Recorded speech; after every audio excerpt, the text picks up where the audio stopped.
Muy buenas tardes. Fíjense en la siguiente gráfica que nos comparte KKR sobre cuál es el rendimiento, el retorno que ofrece el SP500 de media después de caídas del 25% o más en el índice y nos las muestran esos retornos a un año, a 3 años o a 5 años de forma anualizada. Y claro, este año llevamos una caída importante y esta gráfica data del 30 de septiembre de 2022. ¿Y por qué la rescatamos ahora y por qué KKR la hacía el 30 de septiembre? Recordemos que el índice SP500 llegaba cercanos a ese mínimo de 3.500 puntos en finales de septiembre, principios de octubre aproximadamente, y ahí acumulaba ya una caída del 25%. Sí que es verdad que como ahora estamos por encima de esos niveles, vamos a cerrar el año 2022 por encima de ese mínimo que veíamos del año, pues está en torno el SP500 en el año cercano a la caída del 20% más o menos. Pero sí que es verdad que una vez tienes un drawdown, una caída del 25%, KKR nos calcula cuáles son los retornos medios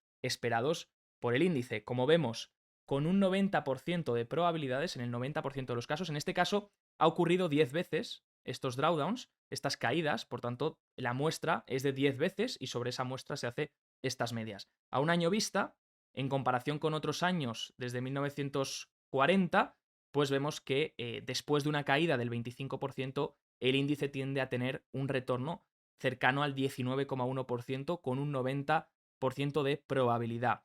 A 3 años sería de un 10,2% anualizado y a 5 años vista sería de un 10,4% anualizado, mucho mejor que ese 7,3% que tienen el resto de periodos, en el resto de años donde no ha habido una caída del 25% previa. Recordemos, estamos en un año complicado, un año lleno de obstáculos. Nadie nos asegura que el año que viene vaya a ser positivo en los índices estadounidenses. Muchos alcistas se están agarrando a la idea de que 2 años negativos consecutivos en los índices estadounidenses suelen ser raros. Si miramos sobre todo el SP500 del índice que estamos hablando ahora, es raro porque solo ha ocurrido en 4 ocasiones. Entonces, desde 1928, solo en 4 ocasiones el índice SP500 ha tenido 2 años consecutivos en negativo.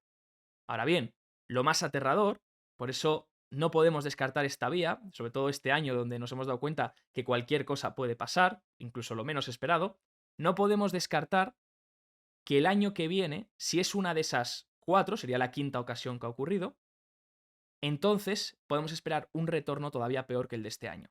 Porque en esas 4 ocasiones donde el índice ha tenido 2 años consecutivos de caídas, el segundo año la caída ha sido mucho peor que la del primer año. Por tanto, tenemos dos opciones.